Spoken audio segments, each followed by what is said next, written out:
We are in Luang Prabang, Laos, and we're heading back up the mountain to visit an elephant sanctuary. We're going to be able to get up close and personal with these beautiful animals. And we're also going to have a discussion. We're going to talk a little bit about what you own and what you think you own. Come on along. We're in Laos.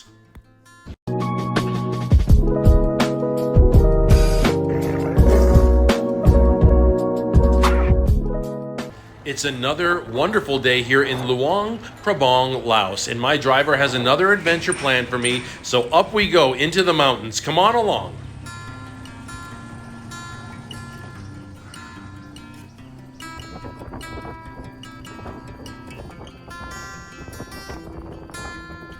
Okay, the driver wants to show me this area over here, this farm.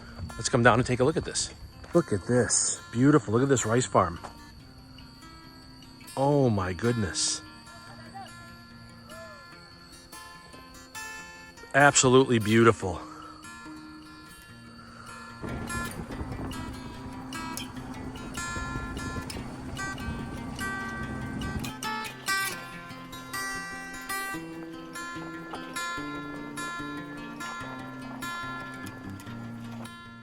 This elephant sanctuary has a little bit of everything for you. You do have rides, totally kid-friendly. You can feed the elephants, and you can just hang out with them. Oh, okay, so we got this right here, 50,000, and then we get this right here. Oh, very nice, thank you. Here you go.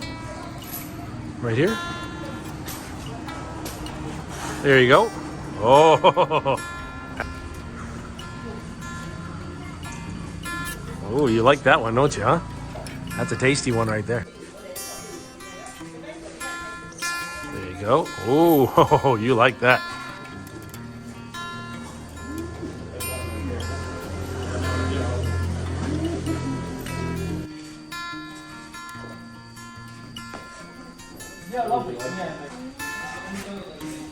Oh, that's nice. Another one? Okay. Hold on. Oh. You see some.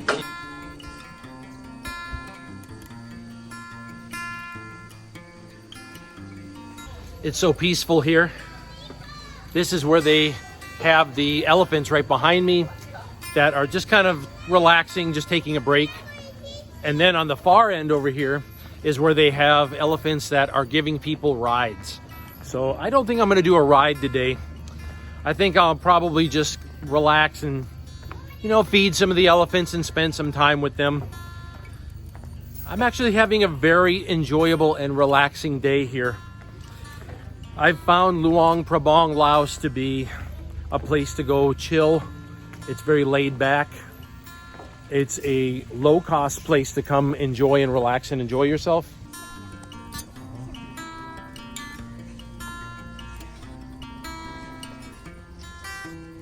As I'm walking through this elephant sanctuary, which is quite large, it goes way off into the distance over there, up and over that hill. And I think the rides just go down into a valley.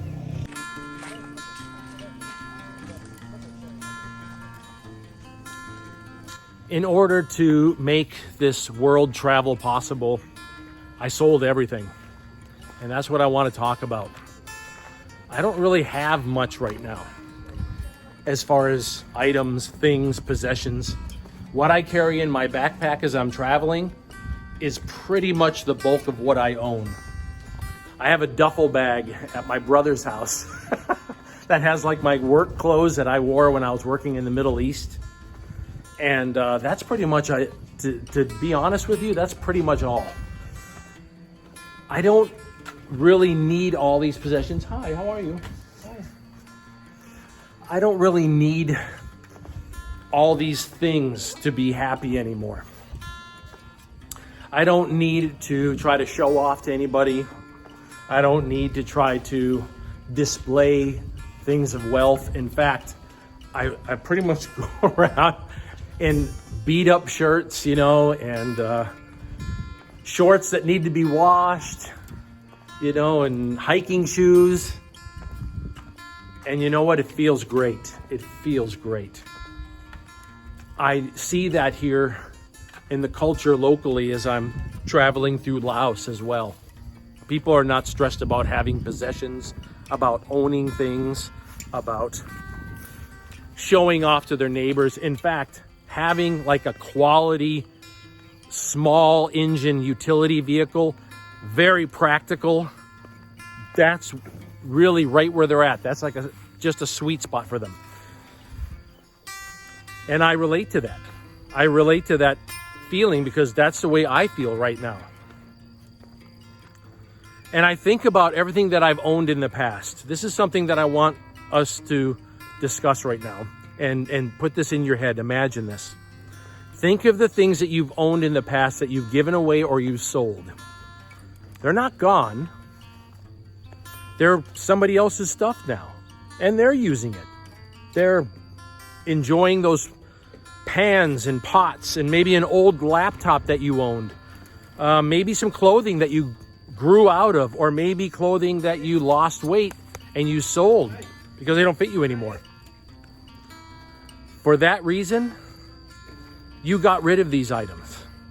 They're not gone. None of these items have disappeared from the earth, but they're not yours anymore. They're someone else's. What you own, the ownership of things, is an illusion. It's not real. You think that you own it, but the reality is you're just a steward of it for a short time. In order to make our society function, we have rules and laws and documents that say you own this car, you own this house, this land is yours.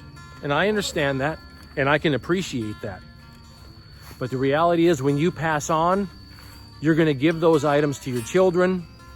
They're going to be sold for other people.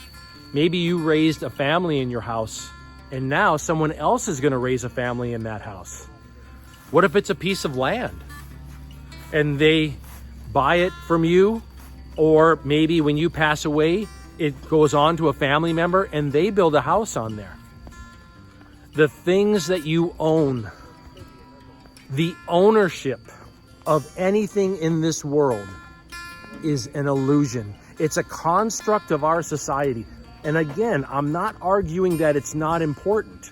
That's not what I'm discussing here. I'm discussing in your mind the feeling that, wow, look at all this stuff that I own. I own all these things. I have this big, beautiful house. I have all this land spread out. And, you know, boy, nobody better mess with my stuff, you know. The reality is you don't own any of it. You're a steward of it.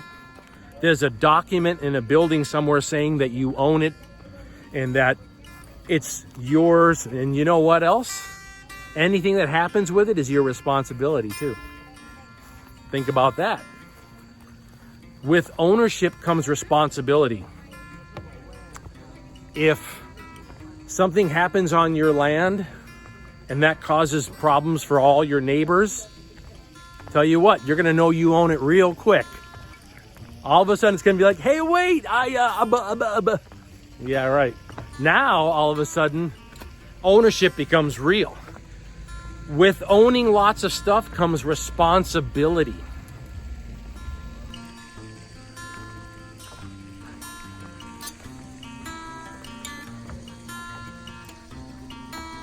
After ridding myself of so much that I used to own, I feel so much less stress. I feel like this weight has been taken off of my life. I'm not like waiting for the next envelope to come in the mail saying it's time to make the payment on that. I'm not waiting for the next notification to come in and say, oh, time to re-register, time to recertify, time to get another certification on that car. Take it in. Make sure you get the maintenance checked on it. Oh, you didn't get the safety inspection done. Here's a ticket. There you go. There's a ticket. You didn't get the safety inspection done. Man, it's nice just to get that stuff out. Let it go. I don't want to have all that stuff anymore. It feels so good to just let it go. Let go of possessions. And look at what I've gained. I'm traveling to the far side of the world and seeing things that I thought I'd never see. I'll take this. I'll take this over the fanciest watch, over the fanciest car, over the McMansion on the hill that looks like a cookie cutter version of every house around it. No, thank you. I'll take this.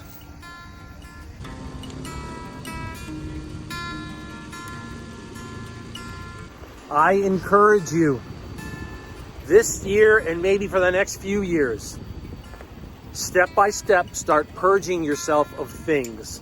Things that are sitting in a storage somewhere you're paying for, get rid of them. Things that are filling up a back bedroom, get that back bedroom opened up. Things that are packed into a closet, out. Sell it, get rid of it. You're not even looking at it, just get rid of it. Start purging yourself of things. I want you to feel how good it is to let go of stuff that just is bogging you down. And instead, start filling your life with positive experiences, wonderful travel, seeing things you thought you'd never see, going places you thought you'd never go to.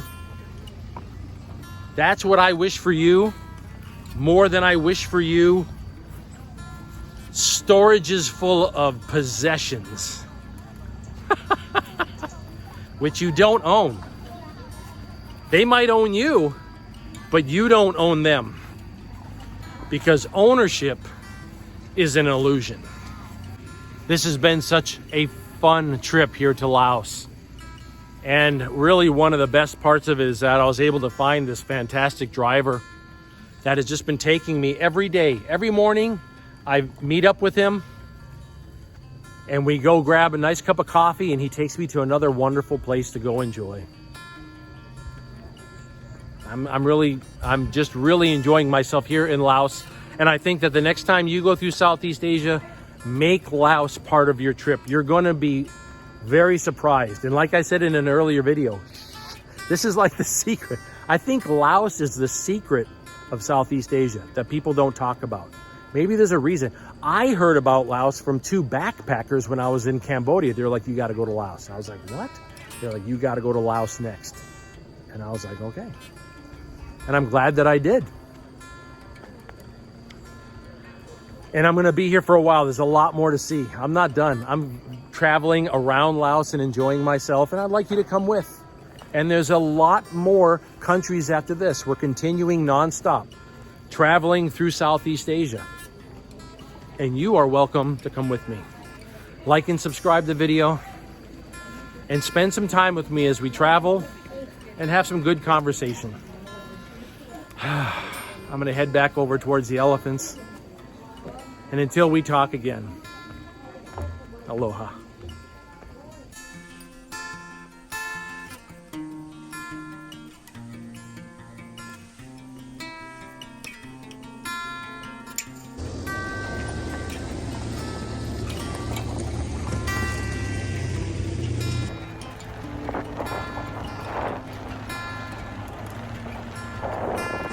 Ooh, that looks so nice. Thank you. That looks great. Oh my gosh, look at that. Ooh.